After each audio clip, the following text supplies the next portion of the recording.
மனுஷனுடைய இறையிலேயே தேவனை பற்றிய புரிதலையே இயேசு சரி செய்கிறார்.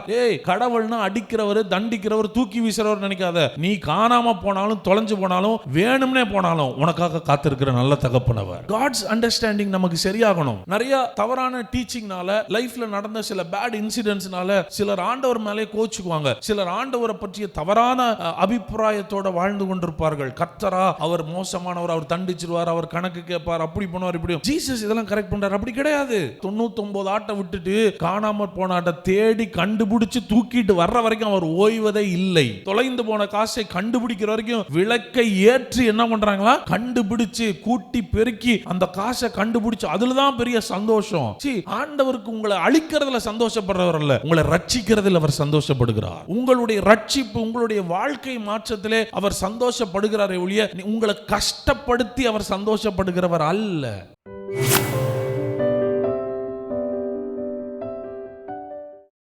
பாருங்க, நீர் என்னிடத்தில் வைத்த அன்பு அவர்களிடத்திலும் இருக்கும்படிக்கும் நானும் அவர்களில் இருக்கும்படிக்கும் உம்முடைய நாமத்தை அவர்களுக்கு தெரியப்படுத்தினேன். இன்னமும் என்ன பண்ணுவேன்?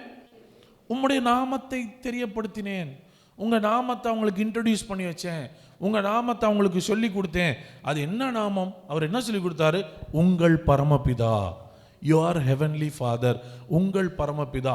அப்போ இயேசு மனிதர்களுக்கு அறிமுகப்படுத்தின நாமம் என்னவென்றால், தேவனை வல்லவராகவும் சர்வ வல்லவராகவும் பெரியவராகவும் பார்ப்பதை பார்க்கலாம் அப்பாவாக பார்க்க பழகுங்கள்.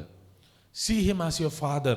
அவரை உங்கள் தகப்பனாக பாருங்கள்னு சொல்லி கடவுளை குறித்த ஒரு கண்ணோட்டத்தை மனிதனுக்கு மாற்றி அமைத்து விட்டு ஒரு தகப்பன் பிள்ளை என்கிற உறவுக்குள் வந்து பல உவமைகளினாலும் தன்னுடைய செயலினாலும் மனுஷனுடைய கண்ணோட்டத்தை மாற்றிக்கிட்டே இருக்கிறார். நீ நினச்ச மாதிரி ஆண்டவர் இல்லடா, நீ நினச்ச மாதிரி அப்பா கிடையாது அவர், நீ இதுவரைக்கும் மனசில் ஒரு படம் இருந்திருக்கலாம், ஆனால் அது மாதிரி கிடையாது, வேற மாதிரின்னு பல விதங்களில் சொல்லி கொடுத்தார். அப்படி சொல்லி கொடுத்த ஒரு விதம் உவமைகளால் அவர்களுக்கு சொல்லி கொடுத்தார். இப்போ லூக்கா 15ஆம் அதிகாரத்தில் ஒரு 3 உவமைகளை இயேசு சொன்னது நமக்கு தெரியும். ஒன்று, காணாமற் போன ஆடு, தொலைந்து போன காசு, தகப்பனை விட்டு வெளியே போன ஒரு இளைய மகன். 3 உவமைகளை சொல்லுகிறார். இந்த 3 உவமைகளிலும் இயேசு தேவனை எப்படி காட்டுகிறார் என்றால், தொலைந்து போன ஆட்டை தேடி போன ஒரு மெய்ப்பன், காணாமற் போன ஆட்டை தேடி போன ஒரு மெய்ப்பன், தொலைந்து போன காசை தேடி கண்டுபிடித்த ஒரு பெண், தன் வீட்டை விட்டு போன இளைய மகனுக்காக காத்திருந்து ஏற்றுக்கொண்ட தகப்பன்.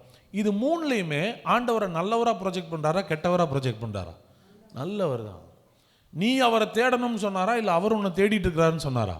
அவர் தான் உன்னை தேடிட்டு இருக்கிறார். முதல் கான்செப்ட் நமக்கு மாறணும்.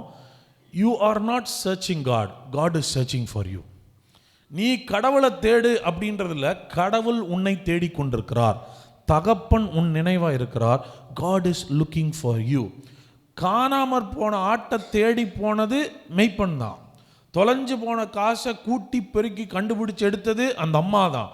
வீட்டை விட்டு வெளியே போன இளைய மகனுக்காக காத்திருந்தது யாருன்னா தகப்பன். At any cost, at any cost. என்ன சொல்ல வரேன்னா, நீ அறியாம கூட காணாம போயிருக்கலாம், நீ எங்கேயோ தவறி போய் தொலைஞ்சு போயிருக்கலாம், இல்லை பர்பஸாகவே நீ ஆண்டவர் விட்டு போயிருக்கலாம். He is waiting for you.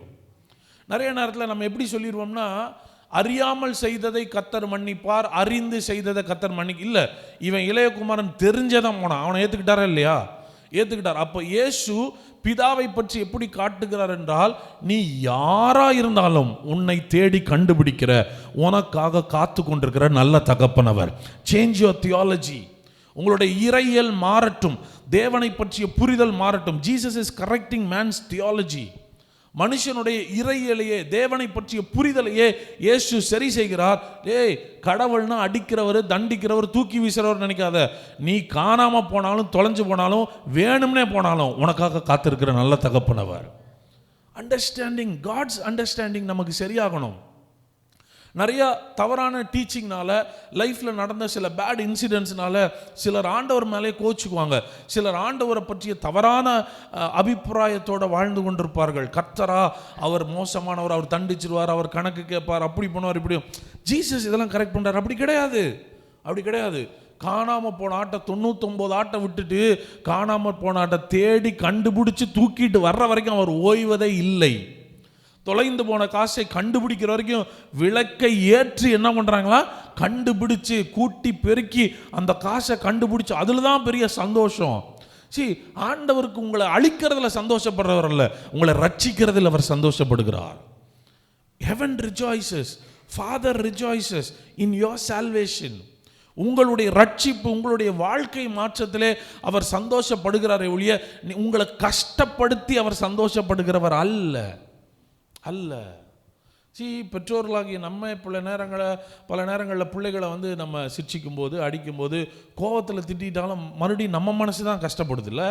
நம்ம திட்டுறோம், சில நேரத்தில் அடிக்கிறோம், அது நம்மளை பாதிக்குது. ஆனால் தேவனை பற்றி பிரசங்கம் பண்ணும்போது அவியாத அக்னியில் போட்டுருவார்னு தைரியமாக பேசிகிட்டு இருக்கிறோம். அவர் யார்? உங்களுக்கு இவ்வளோ அன்பு இருக்கும்போது உங்களை விட மோசமானவர்னு சொல்கிறீங்களா? பாருங்க, நீர் என்னிடத்தில் வைத்த அன்பு அவர்களிடத்திலும் இருக்கும்படிக்கும் நானும் அவர்களில் இருக்கும்படிக்கும் உம்முடைய நாமத்தை அவர்களுக்கு தெரியப்படுத்தினேன். இன்னமும் என்ன பண்ணுவேன்? உம்முடைய நாமத்தை தெரியப்படுத்தினேன்.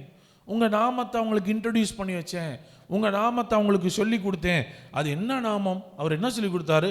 உங்கள் பரமபிதா, யுவர் ஹெவன்லி ஃபாதர், உங்கள் பரமபிதா.